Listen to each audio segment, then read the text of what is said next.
Okay, hopefully this will go better. So I have the K&F concept with the M42 adapter to Nikon Z.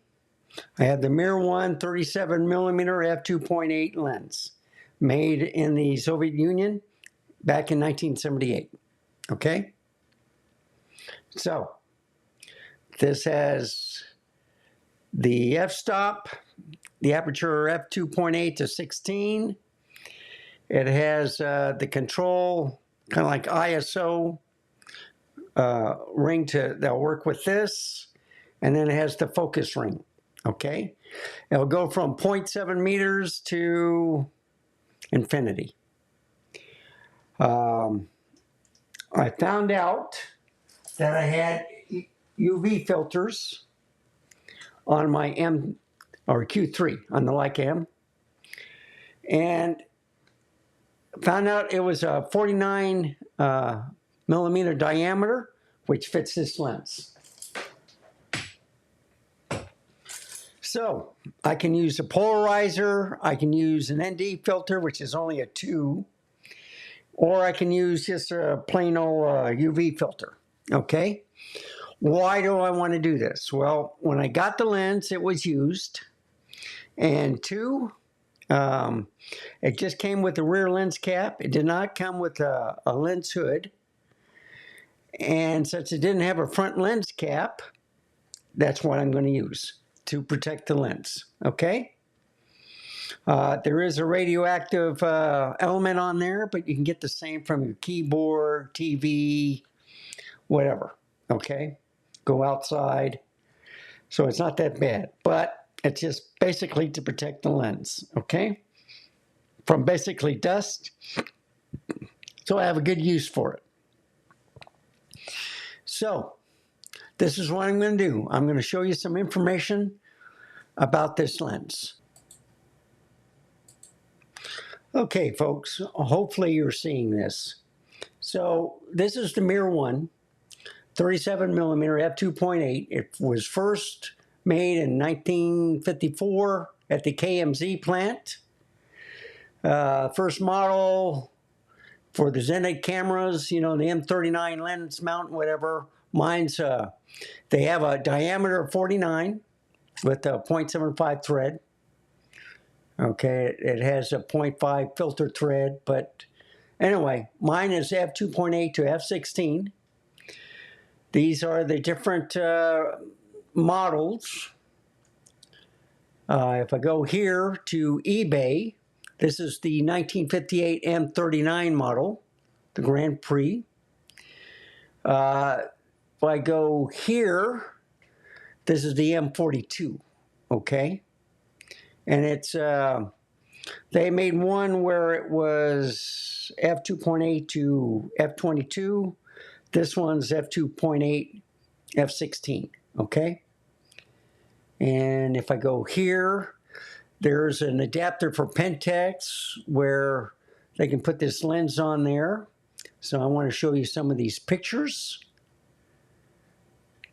Look at that. Isn't that fabulous? This is from this lens right here. It's gorgeous, isn't it? This is kind of like a 35mm equivalent. It was copied from the Zeiss 35mm. A lot of people try to copy the Zeiss because they had the magic formula of creating some fantastic sharp lens. So this is sharp, but it also has a pretty good bokeh. If you shoot something real close, you'll see a swirly, bokehized thing going around the image. But I just want to show you some of the comments, some of the strains that they've used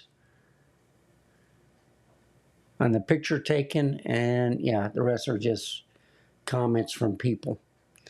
And last but not least, this is with the lens hood, with the rear lens cap. I don't have anything fancy like that. I have more like, see, they have the black version also. All I got was a rear lens cap, but if you look at some of the pictures, On the inside, it does look dark, but it's sharp, it's clear. Look at that. And this is a manual focus lens.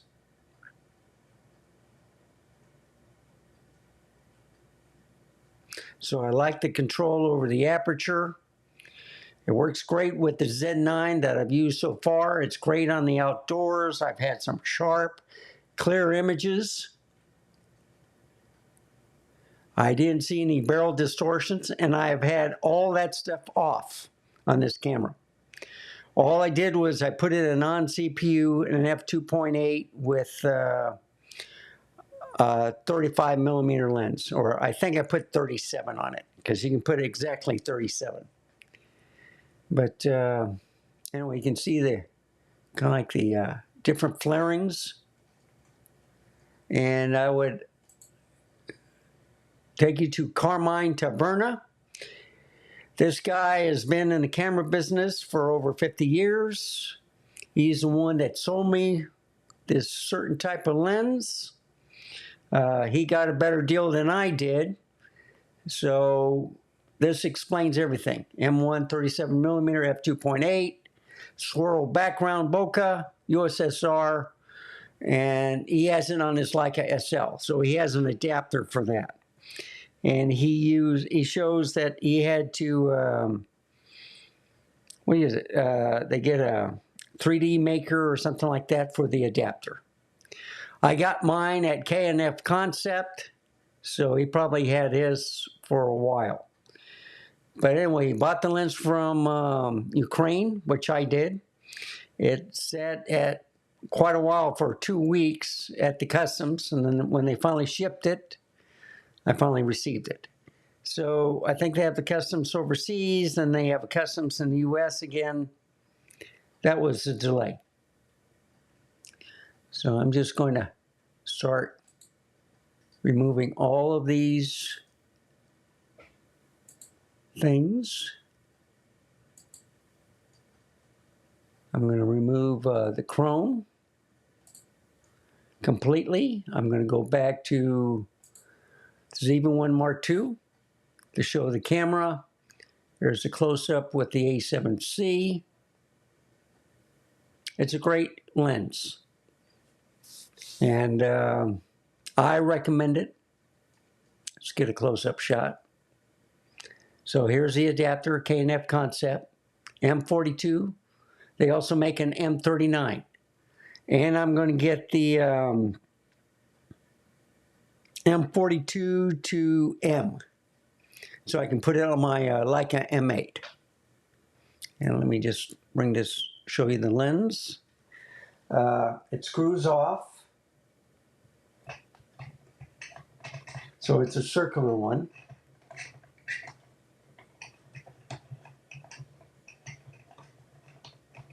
I think I did this once before. And move this. So you can see with the, let's see if I can, okay. So this is the aperture, okay? It's locked, but I'm going to use the control ring. So you can take a look.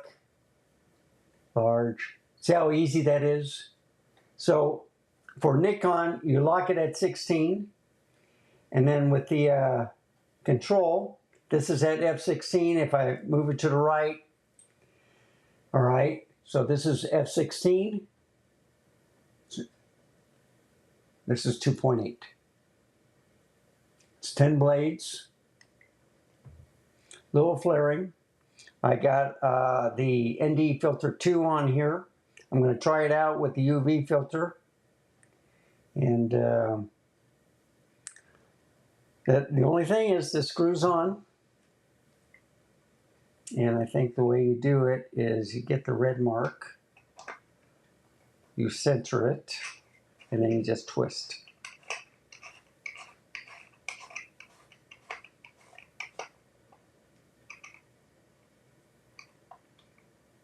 Yeah, that's it. Come on. See, now I gotta deal with this. Gotta deal with There you go. It's at 16. That's locked in. That's at 16. That controls the aperture. And this is the focus right here. And the only problem I see is I'm always touching this, so I'm messing up on the aperture. So there is a space here. You don't have to move this for the Nikon, okay? Just leave it at f16, put in a non-CPU lens, and this will go. Actually, this is f16 right here, and that's 2.8. But anyway, that's it for this lens. I'm going to take some shots with the filters, see if the pictures have changed at all.